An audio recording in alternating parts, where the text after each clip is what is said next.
Si j'avais un monde à moi, tout serait insensé. Rien ne serait ce qu'il est parce que tout serait ce qu'il n'est pas. Tu te souviens quand Alice disait ça avant de commencer son voyage étrange au pays des merveilles? Eh bien, les concombres de mer sont sûrement faits pour vivre dans son monde. Quand la plupart des personnes entendent concombre de mer, ils imaginent sûrement un fruit vert et pulpeux qui pousse sous l'eau. Eh oui, tu as bien entendu, les botanistes estiment que le concombre est un fruit. Ou alors, si tu es comme moi, tu penses tout de suite à Kevin C. Cucumber, le leader des Jelly Spotters. Si tu vois de quoi je parle, mets un pouce vers le haut. Très peu de personnes savent que le concombre de mer n'est pas un fruit, mais un être vivant. Mais tu ne le croirais pas forcément en découvrant la créature. Après tout, elle n'a pas de membres, pas même Dieu. Ces animaux ont toutefois différents organes internes et des orifices pour se nourrir et pour faire leurs besoins. Il y a bien plus d'un millier d'espèces de concombres de mer. Donc, quelle que soit la couleur, la taille ou la forme que tu imagines, tu trouveras forcément un concombre des mers avec ces caractéristiques-là. Ce sont des êtres bizarres et uniques, car ils peuvent éjecter leurs intestins puis les faire repousser et ils hibernent pendant l'été. Les jeunes concombres peuvent même être coupés en deux sans risque pour leur santé. Et quand l'animal meurt, il relâche un produit chimique qui dissout son corps sans laisser de traces. Pendant des siècles en Asie, on a considéré ces animaux comme un mets fin. Du fait du prix élevé de ces créatures, seules les personnes riches pouvaient se permettre d'en manger. Aujourd'hui, les producteurs sèchent les concombres de mer et les emballent dans de jolies boîtes que les gens offrent en cadeau ou servent lors d'occasions spéciales. Plus l'animal est étrange, plus il est cher. Les plus appréciés sont les spécimens à pic, comme les concombres de mer japonais. Quelques kilos t'en coûteraient plus de 3 000 €. Pourtant, ce n'est pas l'espèce la plus chère. Les plus chers sont les albinos, qui sont extrêmement rares. 200 grammes de concombre blanc peut coûter jusqu'à 14 000 €, ce qui est même plus cher que le même poids en or. Et oui, ça a plus de valeur que de l'or. Sur 200 000 concombres de mer normaux, il n'y aura qu'un seul albinos. En plus, le gène albinos n'est pas héréditaire. Mais c'est sûrement mieux car les spécimens blancs ont tendance à être tués très tôt. Leur peau blanche ne leur permet pas de se protéger en se camouflant. Certaines personnes pensent que les concombres de mer albinos peuvent procurer de grands bénéfices à la santé. On dit même qu'ils peuvent soigner certains cancers. Mais même si tu commandes une espèce ordinaire de concombre de mer sur Internet, tu devras payer au moins 100 € pour une seule assiette. Ce prix n'est pas seulement lié à leur goût ou à leur forme inhabituelle. En fait, la peau de ces créatures contient une grande quantité de glycosaminoglycane, fucosylaté. Cela aide à soulager des problèmes aux articulations, comme l'arthrose, et cela réduit les caillots de sang.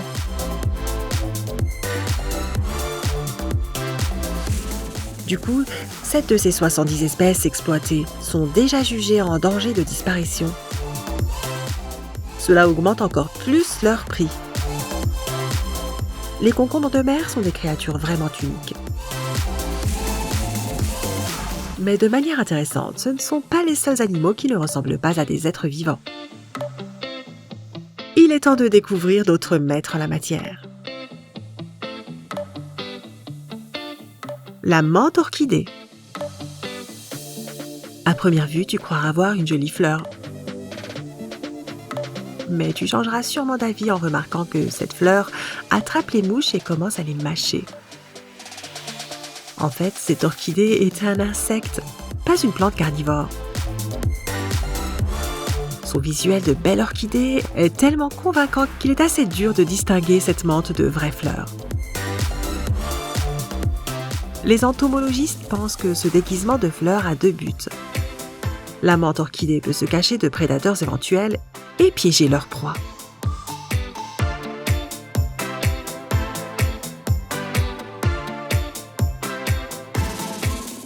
Les phasmes.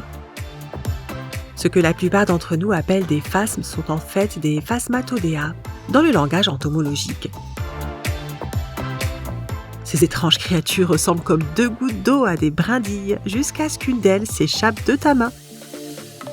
Et si tu essaies d'empêcher cette minuscule branche de s'enfuir, il te laissera un de ses membres dans la main. Si l'insecte blessé est jeune, sa jambe manquante se régénérera quand il muera. Mais certains phasmes adultes peuvent aussi se faire muer pour que leurs membres perdus repoussent.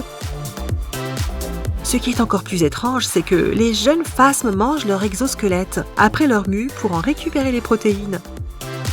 Un autre truc cool sur les phasmes, c'est qu'ils peuvent faire le mort pour éviter d'être mangés. Quand un insecte se sent menacé, il se laisse tomber par terre et ne bouge plus. Après ça, les prédateurs, comme les souris ou les oiseaux, ne remarquent pas le phasme et le laissent tranquille. L'éponge de mer. Cette créature ressemble bien plus à un objet de ménage qu'à quelque chose qui peut bouger et grandir. Mais les apparences sont trompeuses et l'éponge de mer est un vrai être vivant.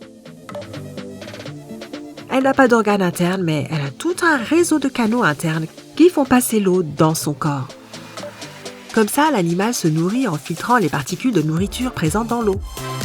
Si quelque chose se passe mal et que les cellules de l'éponge sont séparées, elles peuvent toujours se réunir de leur côté et former une nouvelle éponge. Les bérets basques. Les bérets basques sont en fait des oursins de mer extrêmement plats. Dans les magasins de souvenirs à la plage, des bérets basques séchés ressemblent à de simples disques blancs. Mais lorsqu'ils sont vivants, ce sont des créatures violettes en forme de cercle avec de petites épines. Ils utilisent ces épines pour attraper et amener leur proie à la bouche, par exemple des larves de crabe ou du plancton. Les bérets basques ont de la chance car rien chez eux n'est comestible. Les étoiles de mer roses, les flets étoilés et les barbottes d'océan sont les seuls prédateurs intéressés par ces petites créatures. D'ailleurs, les concombres de mer et les bérets basques sont de la même famille. La sauterelle catidide, aussi connue comme la Tettigonidae. Une des choses les plus cool sur la sauterelle catidide est leur aptitude à chanter en frottant leurs ailes les unes contre les autres. Ce qui est encore plus fascinant est qu'elles sont de vraies reines de camouflage. La plupart d'entre elles ressemblent à des feuilles vertes. Ces créatures sont si douées qu'elles peuvent même reproduire des taches sur les feuilles pour encore mieux se cacher. Tu peux aussi tomber sur des catidides roses ou jaunes. Ces insectes ne sont pas particulièrement grands, mais certaines espèces peuvent atteindre 12 cm.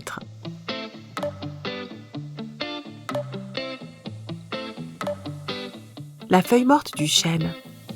Aussi appelée Europia meticulodina chez les scientifiques, ce papillon ne ressemble pas seulement à une feuille, mais à une feuille sèche, marron et enroulée sur elle-même. L'envergure de cette créature atteint jusqu'à 15 cm. Oh, monde cruel! Et comme tu l'as sûrement deviné, son occupation préférée est de faire croire que c'est une feuille morte. Si quelqu'un ou quelque chose perturbe le papillon, il se laisse tomber au sol comme une feuille.